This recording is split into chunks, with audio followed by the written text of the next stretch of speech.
ऊपर वाले की कृपा से, माता पिता के आशीर्वाद से कर दिखाइए कुछ ऐसा ज़माना करना चाहिए आपके जैसा। हेलो फ्रेंड्स, मेरा नाम है रंजना। एक छोटी सी कहानी। एक महात्मा जी आए गांव में, तो एक आदमी उनके पास गया। बोला कि मैं हर तरीके से बहुत दुखी हूँ, दुख का पहाड़ मुझ पे टूट पड़ा है और हमेशा दुखी ही रहता हूँ। कहीं रोगों से, कहीं लोगों से, कहीं अपने आप से, मैं हमेशा दुखी रहता हूँ। तो मेरे दुख का कारण क्या है? तो महात्मा जी मुस्कुराए। उन्होंने कहा कि मैं तुम्हें 3 कहानी के ज़रिए समझाता हूँ।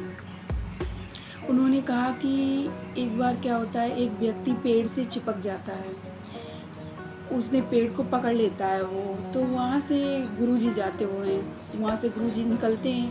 तो वो कहता है कि गुरुजी मुझे बचाओ बचाओ। तो गुरुजी हंसकर कहते हैं कि तुम्हें क्या बचाना, तुमने तो खुद पेड़ को पकड़ रखा है, तुम उसे ढील लो तो तुम्हें कुछ कष्ट ही ना हो।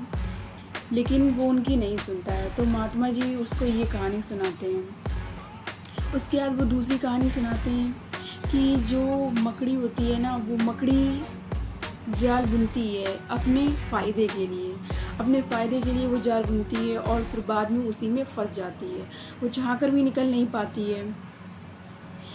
फिर महात्मा जी ने तीसरी उस व्यक्ति को कहानी सुनाई कि जो एक मधुमक्खी होती है, वो शहद का पात्र रखा होता है, वो जाती है और उसमें बैठती है, तो उसमें वो शहद का मज़ा लेती है।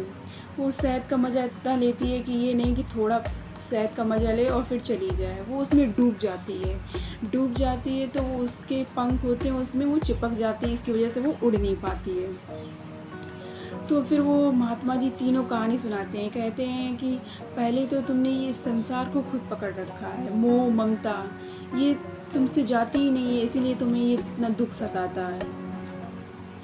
तुम इसे ढील लो तो तुम्हें आनंद ही आनंद है। दूसरी कहानी में बताते हैं कि आप खुद ही इस मतलब कि इस जंजाल में पड़ते हैं कि ये मेरा, ये मेरा, ये मेरा, इच्छाएं पूरी नहीं होती, संतोष नहीं मिलता है, तो ये दुख भी तुम्हें सताता है, आगे चल के यही दुख तुम्हें परेशान करता है।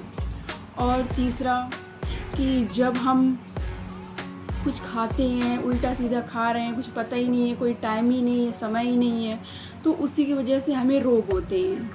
रोग होते हैं तो वो बीमारियां बढ़ती हैं, फिर हमें तकलीफ़ देती हैं और उससे हम पीड़ित हमेशा के लिए रहते हैं। इसलिए इन तीनों को कहानी सुनाकर उसको संतोष मिला कि हाँ गुरुजी, आप महात्मा जी सही कह रहे हैं कि हम अपने ही कर्मों से, अपने ही मोह ममता से इस संसार में दुखी रहते हैं। इसलिए किसी पे इतने आसक्त मत रहिए, इतने पे विश्वास मत कीजिए कि बाद में आपको पछताना पड़े।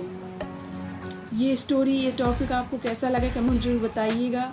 फिर मुलाकात होगी एक नेक्स्ट वीडियो, नेक्स्ट टॉपिक के साथ। तब तक के लिए खुश रहिए, मस्त रहिए, पॉजिटिविटी को इन कीजिए, नेगेटिविटी को आउट कीजिए और मेरे चैनल को सब्सक्राइब कीजिए, क्योंकि ऐसी पॉजिटिव एंड मोटिवेट वीडियो मैं लाती रहती हूँ।